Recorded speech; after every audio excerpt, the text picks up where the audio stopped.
10 mois après le massacre, ce mur porte encore les stigmates des exécutions de masse.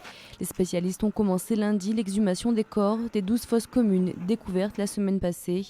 Une découverte permise grâce à la récente reconquête de Tikrit par les forces irakiennes. Après avoir débarrassé la région des djihadistes de l'État islamique, l'armée découvre l'ampleur des massacres. En l'occurrence, celui de Speicher, du nom d'une base militaire située au nord de Tikrit. Sur ces lieux, en juin 2014, les djihadistes de l'État islamique avaient capturé des centaines de soldats irakiens. 1660 ont été portés disparus.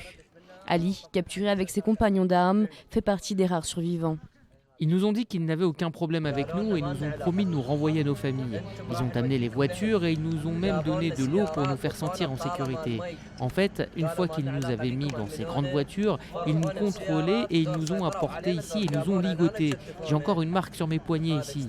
Les djihadistes avaient alors exécuté des centaines de soldats chiites irakiens. Des exécutions massives qui ont duré plusieurs heures d'affilée selon les survivants. La quatrième balle devait me tuer, mais je n'ai pas été touché. Quand la cinquième balle a été tirée, elle a tué celui qui était à côté de moi. Alors j'ai joué le mort, je suis tombé sur le sol. J'étais couvert du sang des autres et j'ai roulé en bas dans la vallée. Au vu de l'importance de ce charnier, il faudra plusieurs semaines aux autorités irakiennes pour exhumer tous les corps.